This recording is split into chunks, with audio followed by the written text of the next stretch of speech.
오늘은 저희가 고린도전서 강의 18번째 시간으로 고린도전서 15장 35절에서 58절을 통해서 몸의 부활이라는 제목으로 하나님의 말씀 증거하도록 하겠습니다. 우리가 지난 시간에 이제 죽은 자의 부활에 대해서 살펴봤습니다. 고린도 교회 성도 중에 일부가 몸의 부활, 죽은 자의 부활에 대해서 믿지 않고 있었기 때문이죠. 이에 사도 바울은 부활 신앙이 우리에게 있어서 얼마나 중요한지를 지적하면서 예수 그리스도의 부활을 근거로 우리 역시 그리스도와 같이 부활할 것에 대해서 증언해주고 있습니다. 그러면서 사도 바울은 자신이 부활을 믿기 때문에 이 땅에서 먹고 마시자 하지 않고 오히려 자신의 욕망을 날마다 죽이며 살고 있다는 이야기를 하죠. 그러면서 또 우리가 만약에 부활이 없다면 우리같이 불쌍한 사람이 어디 있겠느냐라는 이야기를 하는 것을 살펴봤습니다. 오늘은 사도 바울이 그 주제에 계속 이어서 그렇다면 우리가 어떠한 몸으로 부활하느냐, 그리고 우리는 왜 부활을 해야 하느냐라는 주제에 대해서 말씀해주고 있습니다. 많은 사람들이 천국에 대해서 또는 죽음 이후의 부활에 대해서 굉장히 궁금해합니다. 그때는 어떤 모습일까? 천국에서는 우리가 어떻게 지낼까라는 부분을 궁금해하죠. 성경은 우리에게 이에 대해서 많은 것을 말해주고는 있지만 우리가 궁금해하는 모든 것을 채워줄 만큼 말해주고 있지는 않습니다.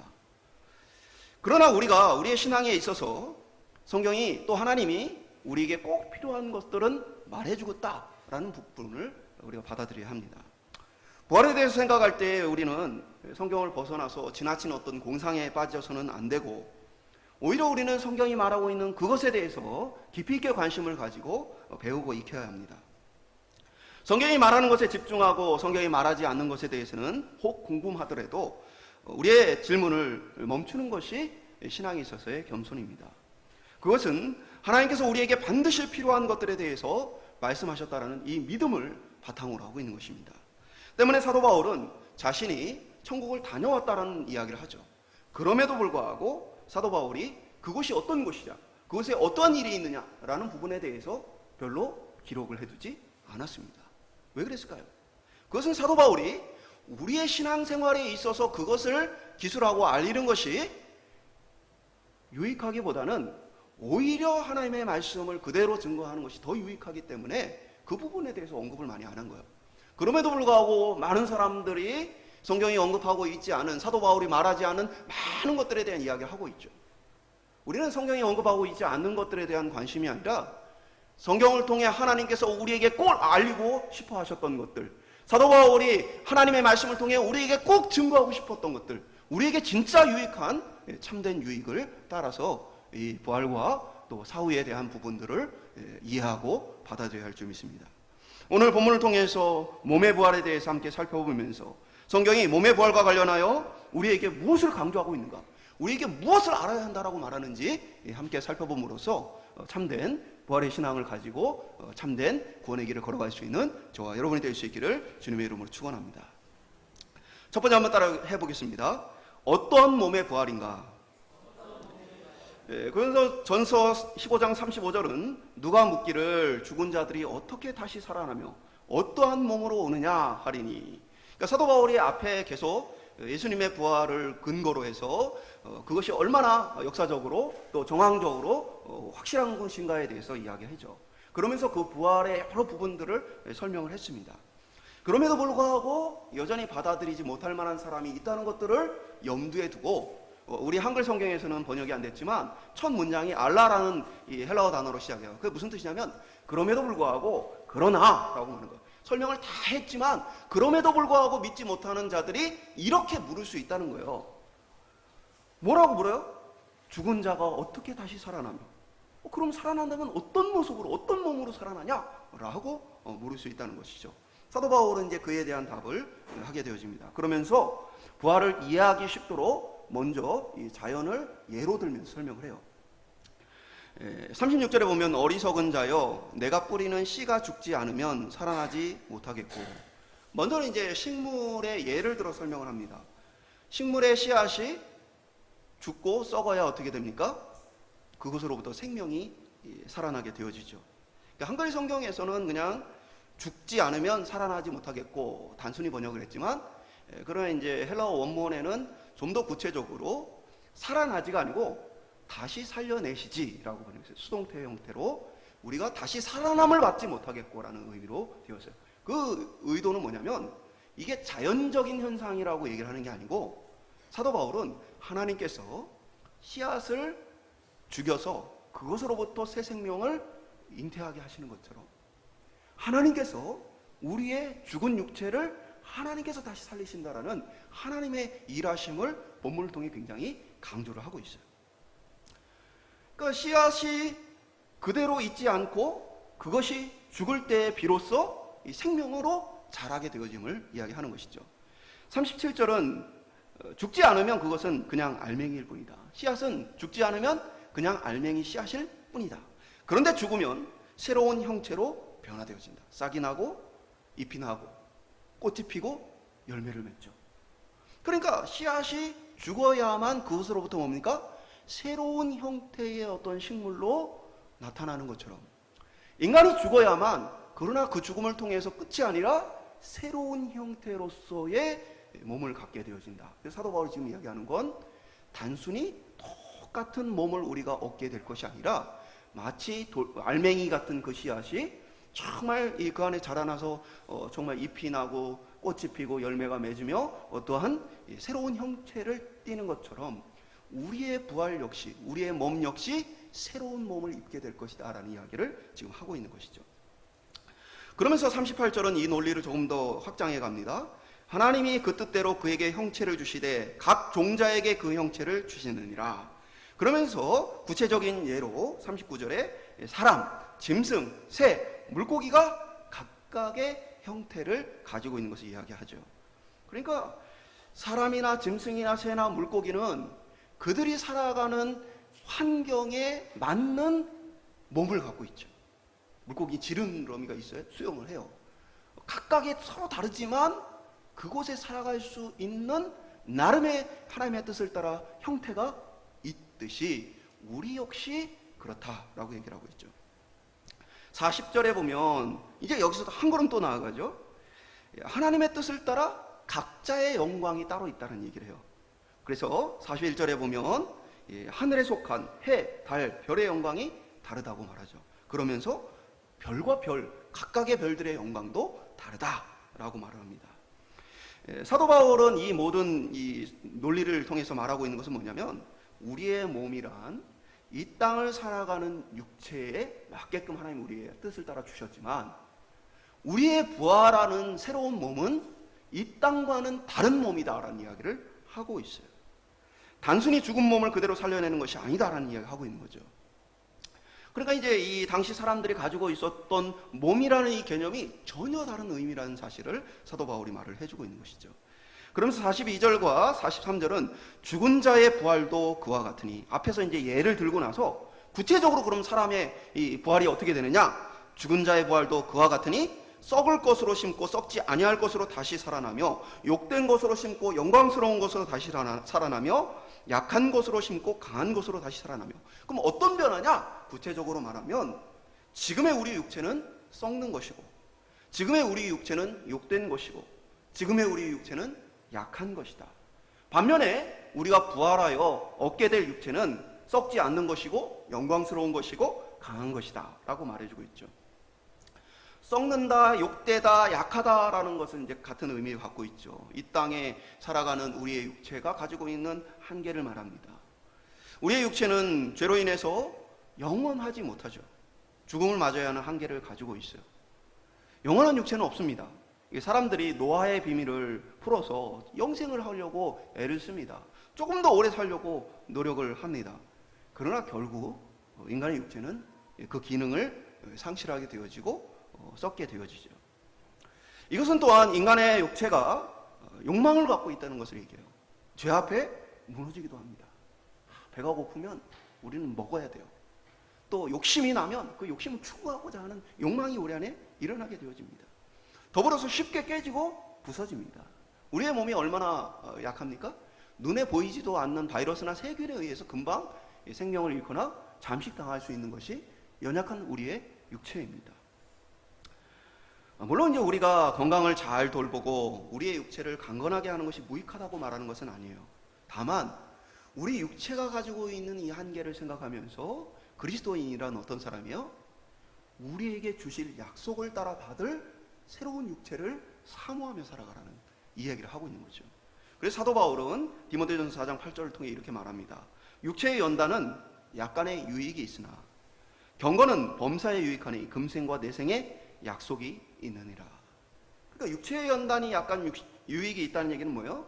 우리가 이렇게 예뻐 보이려고 주름 피려고 보톡스 맞거나 우리가 건강하려고 몸에 좋은 영양제 먹고 음식을 먹고 또 피부 관리를 하고 뭐 이런 식의 일들이죠. 또 운동을 해가지고 건강을 챙기고 이러한 것들이 유익하다는 거 유익하지 않다는 거예요? 유익하다는 거예요. 유익한데 그것이 하나님께서 우리에게 주실 새로운 몸, 하나님께서 우리에게 주실 천국의 영광과 비교한다면 뭐예요? 사도 바울은 약간의 유익일 뿐이다라고 얘기를 하는 거죠. 약간의 유익일 뿐이다. 사랑하는 여러분, 그런 마음으로 살고 있습니까? 이거 먹으니까 되게 건강에 좋아. 이거 하니까 굉장히 건강에 좋아. 여러분 이거에 대한 관심 많은데, 그런데 영생에 대한 그러한 관심이 우리에게 그만큼 있느냐? 이렇게 하니까 우리의 영혼이 충만해지고, 이렇게 하니까 정말 우리의 영혼이 하나님의 영광을 누리게 되어지고, 이렇게 하니까 천국의 소망이 너무나 우리 안에 커져간다라는 그러한 관심과 그러한 대화가 우리 속에 넘쳐나야 돼요. 사도 바울은 지금 그 이야기를 우리에게 하고 있는 것이죠. 어느 시점이 되어지면 우리의 육체는 점점 그 기능을 상실해 가게 될 것입니다. 저도 이제 당뇨에 걸려가지고 이제 호르몬을 제대로 조절을 못하는 거죠. 그래서 약을 먹어서 보충을 하는 거죠. 눈은 노안이 들어서 제가 이제 다초점 렌즈를 쓰기 시작했어요. 그러니까 점점 우리의 육체는 관리를 아무리 잘해도 결국엔 어떻습니까? 그 기능을 상실해가고 썩게 되어지는 것이 한계인 것이죠.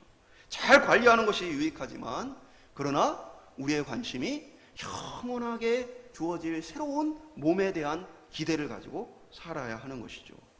부활의 몸은 썩지 않을 것이고 영광스러우시고 강한 것이다라고 얘기하고 있습니다.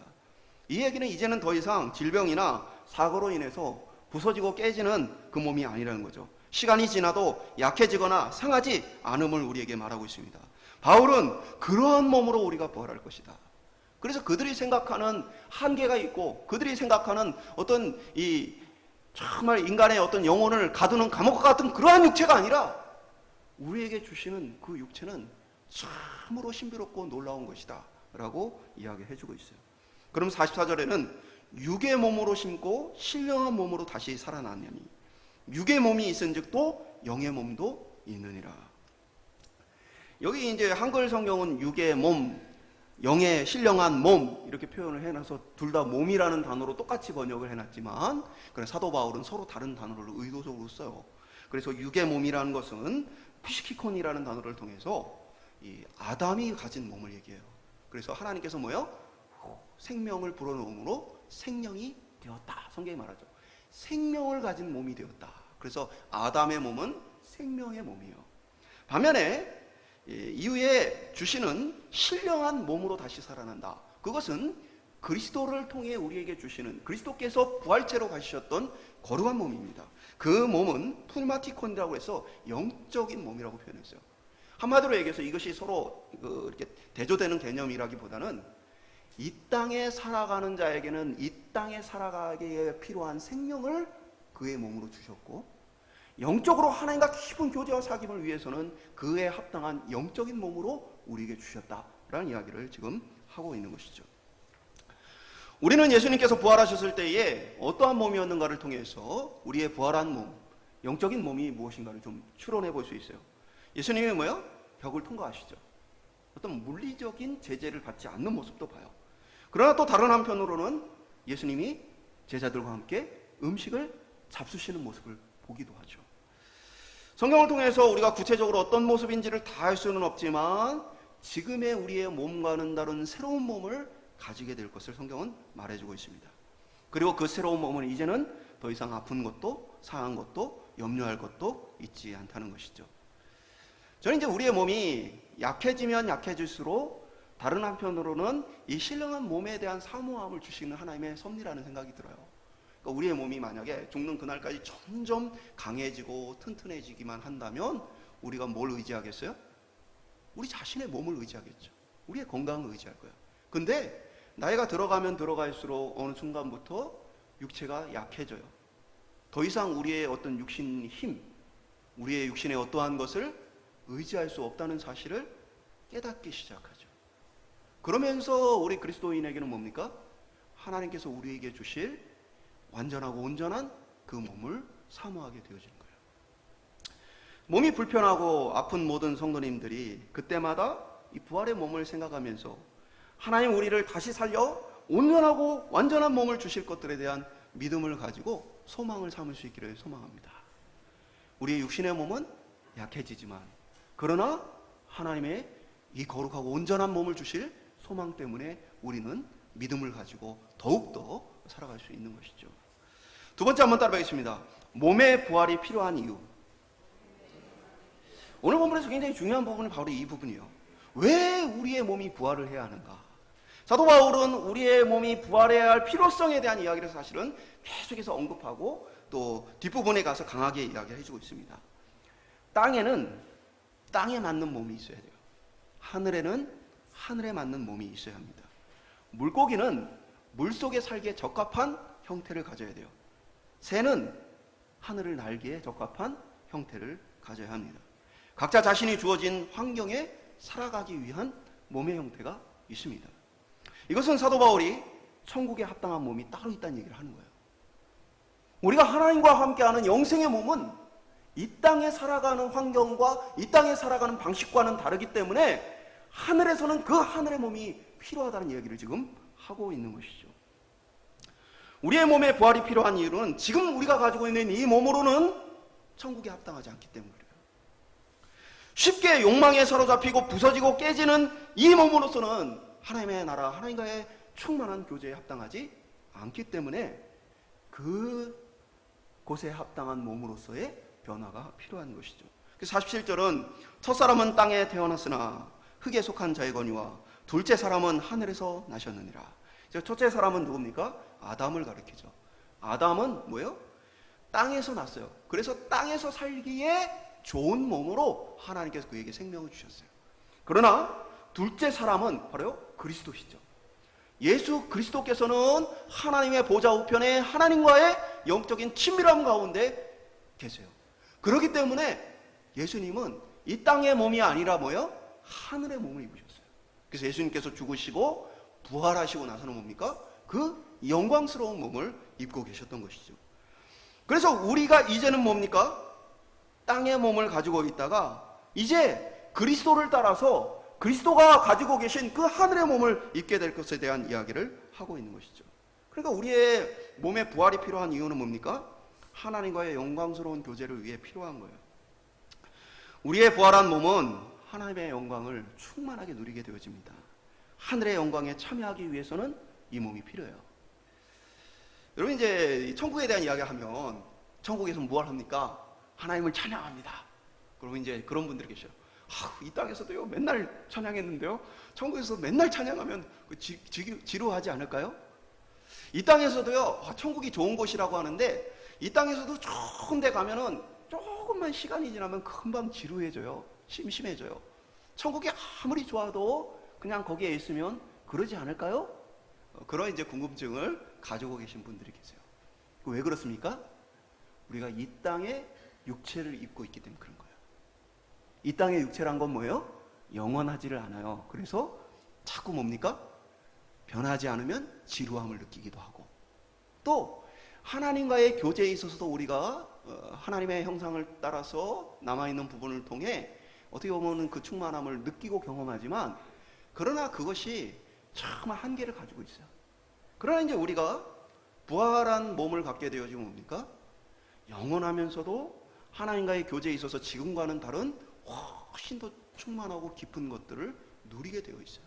그러니까 지금의 우리의 생각으로 가지고 있는 이 한계는 우리가 새로운 몸을 입게 되어지면 하나님과의 교제와 하나님과 함께하기에 합당한 몸을 입고 나면 전혀 다른 차원이 되어진다는 것이죠. 그렇기 때문에 하늘에 속한 이의 형상, 곧 부활하신 그리스도의 형상을 우리가 입어야 한다라고 말하고 있는 것이죠.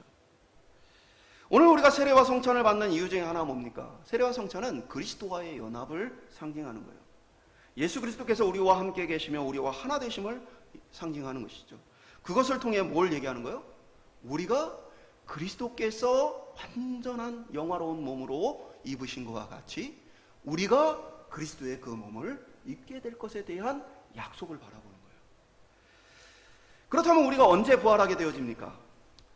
고린도서 15장 51절과 52절 보면 보라 내가 너희에게 비밀을 말하노니 우리가 다 잠잘 것이 아니오 마지막 나팔에 순식간에 호련히 다 변화되리니 나팔 소리가 나매 죽은 자들이 썩지 아니할 것으로 다시 살아나고 우리도 변화되리라. 사도 바울이 지금 비밀을 말하겠다고 얘기했어요. 근데 이것은 뭡니까? 드러난 비밀입니다. 성경에서 말하는 비밀은 숨겨놓은 비밀이 아니에요. 성경에서 말하는 비밀은 공개되어 있는 것이에요. 그런데 누군가는 보지 못하고 듣지 못하기 때문에 비밀인 것입니다. 그래서 예수님께서 이러한 비유를 얘기하실 때 등경의 비유를 두죠. 등경을 어디에 두냐? 불을 등불 위에 두는 거예요. 등대 위에 두는 거예요. 그래서 비추게 하기 위해서 그걸 두지 않느냐. 그것을 그릇 속에 감춰놓는 사람이 어디 있느냐. 마찬가지로 주의 복음은 드러나고 보여주고 알려주도록 되어 있어요. 근데 다만 뭡니까? 소경은 아무리 빛이 있어도 뭐예요? 소경은 보지 못하는 거예요. 그래서 누군가에게는 알 수 없고 깨닫지 못하고 반응하지 못하는 것이 되어지기 때문에 비밀이라고 표현한 거죠. 사도 바울은 이 비밀을 얘기해 주겠다는 거예요. 이 비밀은 무엇입니까? 바로 복음을 통해 드러난 것이에요. 이미 선언되어지고 알려진 것이에요. 그것을 통해서 이제 우리가 예수 그리스도께서 마지막 나팔에 순식간에 재림하시는 것을 얘기하는 거죠. 그때에 모든 것이 순식간에 변화될 것이다. 호련이라는 말은 눈 깜짝할 사이에라는 뜻을 가지고 있어요. 눈 깜짝할 사이에 나팔 소리가 나면 죽은 자들이 다시 일어나고 우리도 변화될 것이다 라는 이야기를 하고 있습니다. 어떤 사람들은 비밀 해가지고요, 예수님이 지금 이 땅에 오셨는데 비밀리에 오셔가지고 딴 사람들은 모르고 자기들만 알고 있다는 이단도 있어요. 비밀이라는 그 말에 정말 잘못된 의미를 부여하는 자들이 많이 있습니다. 그러나 성경은 이것이 모든 이들이 지켜보는 앞에 그리스도께서 다시 오실 것을 얘기하고 있고, 그리고 그때의 순식간에 이 모든 일들이 일어날 것을 이야기하고 있습니다. 정확히 말하면 뭡니까? 지금 이미 죽은 신자들은 어디에 있어요? 그들의 영혼은 천국에 있어요. 그들의 육신은 어디 있습니까? 이 땅에 있습니다. 예수님께서 재림하시는 날 그들의 육체가 새로운 부활의 육체로서 살아나게 되어집니다. 그러면 어디에 거주하게 되어집니까? 정확히는 새 하늘과 새 땅에 거주하게 되어지는 것이죠. 그때 예수님이 재림하실 때까지 살아있어서 육체를 가지고 있는 사람들은 어떻게 되어집니까? 순식간에 그 육체가 완전히 거룩한 새 하늘과 새 땅에 합당한 육체로 변화되게 되어지는 것이죠. 이것은 하나같이 무엇입니까? 하나님께서 우리에게 약속하신 새 하늘과 새 땅에 합당한 육체로 바꾸어 주심을 이야기하고 있어요. 54절은 이 썩을 것이 썩지 아니함을 입고 이 죽을 것이 죽지 아니함을 입을 때에는 사망을 삼키고 이기리라 기록된 말씀이 응하리라. 이 땅의 몸은 사망 이기지 못해요. 이 땅의 몸은 사망으로부터 위협을 당해요. 그러나 새로운 몸은 이제는 사망을 삼키고 승리합니다. 그러면서 사망이 쏜다라는 표현을 성경에 쓰고 있는데, 여기서 쏜다라는 표현은 실제 그 단어가 곤충이 독침을 찌르듯이 찌른다는 뜻을 갖고 있어요. 그러니까 사망이 전에는 우리를 찔렀어요. 그런데 이제 더 이상은 사망이 우리를 괴롭게 하지 못해요. 그리고 뭐냐면 죄의 유혹이 우리를 흔들지를 못해요. 이제는 어떠한 이 위협이 우리를 흔들지를 못해요. 이제 우리의 온전하고 완전하게 변화된 몸은 사망을 이기고 그것을 삼켜버린 모습을 갖게 돼요. 마치 그리스도께서 죽음 가운데 그 죽음을 삼켜버리고 승리하고 부활하신 그 몸을 입으신 것처럼 우리가 그렇게 될 것에 대해서 성경은 말해주고 있는 것이죠. 그래야 하는 이유는 이제 우리는 영광스러운 하나님의 백성으로 그와 함께 교제하고 그의 영광을 누리기에 합당한 몸으로서의 변화를 얻게 되기 때문입니다. 우리가 이 땅을 살아가면서도 이 한계를 가진 육신의 몸 속에서도 뭘 느껴요? 하나님의 영광과 임재를 느껴요. 하나님이 주시는 풍성한 은혜를 경험합니다. 이러한 것들을 통해 우리가 뭐예요? 순교하기까지 예수를 따르잖아요. 예수를 믿는 그 충만함과 기쁨과 감격과 은혜의 약속을 우리가 실제로 체험했기 때문에 어떻게 해요? 목숨을 걸고 예수 믿는 거 아니에요? 그런데 우리가 이 땅에서 이 육신의 몸을 가지고 경험하는 그것과는 완전히 차원이 다른 훨씬 더 풍성하고 깊은 하나님의 영광을 누리고 영광을 담게 되어지는 그것을 사모하고 바라보는 것이 바로 우리 그리스도인의 삶이란 거예요. 오늘 저와 여러분이 우리에게 약속하신 이 영광스러운 몸에 대한 기대와 소망을 가지고 살아갈 수 있기를 주님의 이름으로 축원합니다. 마지막으로 따라해 보겠습니다. 소망이 되는 몸의 부활. 사도 바울은 몸의 부활을 설명한 후에 이렇게 마무리를 해요. 57과 58절에 보면 우리 주 예수 그리스도로 말미암아 우리에게 승리를 주시는 하나님께 감사하노니 그러므로 내 사랑하는 형제들아 견실하며 흔들리지 말며 항상 주의 일에 더욱 힘쓰는 자들이 되라. 이는 너희 수고가 주 안에서 헛되지 않은 줄 알미라. 그러니까 사람들 중에는 어떤 생각을 갖고 있냐면 어차피 새로운 몸을 얻게 될 텐데 이 땅의 몸은 아무런 상관이 없다라는 생각을 할 수 있겠죠. 그 사도 바울은 무엇입니까? 그게 아니고 오히려 새로운 몸에 대한 약속을 우리가 받았기 때문에 견실하여 흔들리지 말고 주의 일에 힘써라 라고 말하고 있는 거죠. 비록 우리가 이 땅에 살면서 육체적인 한계로 인해서 낙심할 때가 많이 있습니다. 육체의 욕망으로 말미암아 죄 가운데 고통스러워하거나 육체의 연약함으로 인해서 우리가 낙심하거나 병들거나 아프거나 괴롭거나 이러한 것들로 말미암아 괴로울 때가 많이 있어요. 그때 사도 바울은 우리 몸의 부활을 참된 소망으로 바라보면 어떻게 되느냐? 지금 우리의 삶을 잘 살게 되어진다는 거예요. 이 땅의 삶이 그 소망 때문에 더 소중하고 가치 있다는 얘기를 하고 있는 겁니다. 구원파를 비롯한 이단들은 구원만을 붙들어요. 이미 구원받았기 때문에 마음대로 살아도 상관이 없다. 심지어는 회개하면 안 된다까지 얘기를 합니다. 그러나 사도 바울은 이 약속 때문에 오히려 우리의 지금의 현실의 삶이 소중하고 가치 있다는 얘기를 하고 있어요. 참된 복음은 우리로 하여금 지금의 삶을 포기하지 않게 해요. 진짜 소망은 현실을 포기하게 하지 않습니다. 많은 이단의 이 종말론들을 바라보면 그들이 지금의 삶을 포기하라고 얘기하죠. 어차피 천국이 다가오는데 지금의 삶이 무슨 의미가 있느냐고 얘기해요. 그렇게 선동을 합니다. 그러면서 때로는 직장을 버리고 가족을 버리고 어떤 종교적인 활동에 몰두하게 만들어요.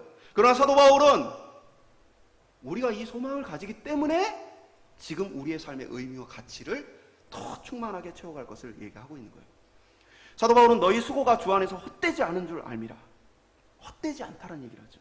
부활의 약속은 우리의 모든 수고를 의미 있게 만드는 것입니다.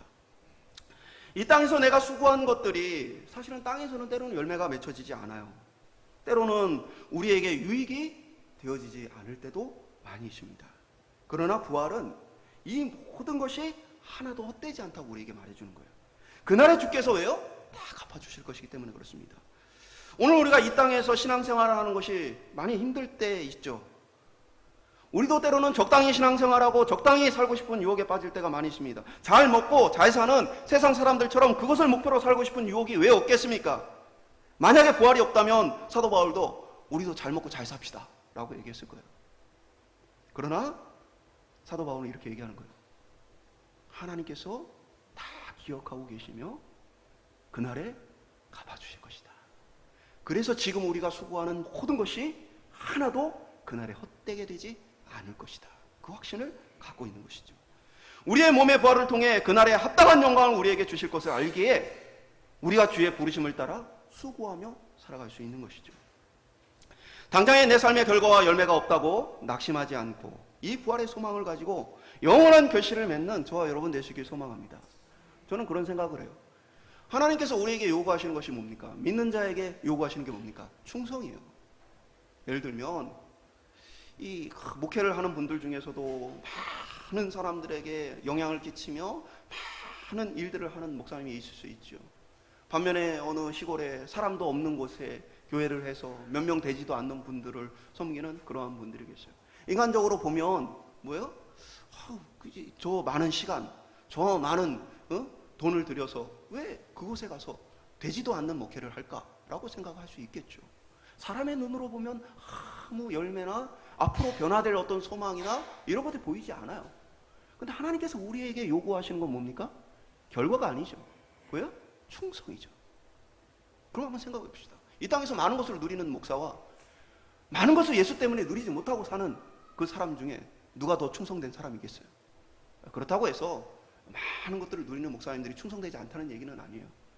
우리가 인간적으로 바라봤던 저분이 대단해, 저게 대단해 했던 거하고는 하나님의 관점은 전혀 다를 수 있다는 사실이죠. 어떠한 선교사님이 그런 이야기를 합니다. 10년을 선교지에서 수고를 했는데도 이렇게 예수님 믿고 돌아오는 사람이 하나도 없는데 내가 이거를 계속 해야 되는가? 하나님이 나를 여기에 부르신 것이 맞는가? 내 이 일을 해야 되는가? 이제 그런 고민을 해요. 여러분, 이제 태국 같은 나라도 서양 선교사들이 18년 동안 사역할 동안 한 명도 예수를 안 믿었습니다. 18년째 됐을 때 한 사람이 세례를 받고 예수를 믿기 시작하면서 그때부터 이제 소수의 사람들이 예수를 믿기 시작했어요. 선교의 역사에 수많은 일들이 그렇게 반복되어 왔습니다. 그것이 의미 없는 것이 아니라 충성된 거예요. 이 땅에는 열매가 없기 때문에 헛일을 하고 있구나. 아무 의미 없는 것을 그냥 하고 있구나. 사람의 눈으로 그렇게 볼지 모르지만 하나님께서는 그곳에서 흘린 땀과 눈물과 수고와 헌신을 다 뭐예요? 마지막 날에 갚아주실 거예요. 여러분, 오늘 사도 바울이 말하면서 뭐라고 합니까? 하늘의 해, 달, 별의 영광이 다 다르다. 그런데 별과 별 사이의 영광도 다르다고 말하죠. 마지막 날 우리가 부활하는 그날에 우리에게 입혀질 그 영광스러운 몸에는 뭡니까? 이 땅에 우리의 삶의 모든 흔적들이 담겨 있을 거예요. 그때의 영광스러운 것들이 하나하나 서로 다 다른 각자의 영광을 가지고 부활 몸을 얻게 되어질 것입니다. 단언하건대 오늘 우리가 예수 그리스도를 위해 살았던 믿음의 모든 결단과 수고와 헌신들이 하나도 잊혀지지 않을 것입니다. 그때 우리의 몸에 각각의 사람들에게 맞는 하나님의 부르심과 뜻에 맞는 영광이 새겨져 있을 거예요. 오늘 우리는 그것을 알기 때문에 사도 바울의 말처럼 우리의 일상의 삶에서 오늘 우리의 주어진 삶 속에서 바로 하나도 흔들림 없이 견실하게 이 믿음의 길을 걸 수 있는 거죠. 오늘 저와 여러분이 마지막 날에 그 영광스러운 몸 속에 정말 이 땅에서 모든 땀과 수고, 헌신과 믿음을 향한 결단들이 아름답게 새겨져 있을 수 있기를 주님의 이름으로 축원합니다. 말씀에 들어가겠습니다. 사도 바울은 우리에게 몸의 부활에 대한 이야기를 해줍니다. 예수 그리스도의 재림 때에 죽은 자는 부활할 것이고 또 살아있는 자들은 새로운 몸을 입게 되어질 것입니다. 이들은 이제 새하늘과 새 땅에 합당한 몸을 입게 되어질 거예요. 지금과는 다른 하나님의 더 깊은 영광과 교제를 위한 신령한 몸을 그때에는 얻게 되어질 것입니다. 이 몸은 썩거나 약해지지 않고 사망이나 질병이나 어떠한 것으로도 다 이기는 승리의 몸이 되어질 것입니다. 그것은 우리 구주 예수 그리스도께서 사망을 이기시고 무덤에서 나오신 그 승리의 몸을 우리에게 약속해 주셨기 때문입니다. 이 약속을 따라 우리는 이 땅의 삶이 하나도 헛되지 않는다는 것을 고백합니다. 그날에 하나도 잊혀지지 않을 거예요. 그날에 오늘 우리의 모든 믿음의 삶이 우리의 영광스러운 몸에 새겨질 것입니다. 그 삶에 합당한 영광이 우리에게 주어질 거예요. 오늘 저와 여러분이 하나도 땅에 떨어지지 않고 사라지지 않는 이 땅의 모든 믿음의 삶 가운데 그것을 붙들고 신령한 몸을 기대하며 이 믿음의 길을 걸어갈 수 있기를 소망합니다. 저와 여러분이 부활의 소망을 따라 낙심하지 않고 함께 새로운 몸을 기대하며 이 믿음의 길을 걸어갈 수 있기를 축복합니다.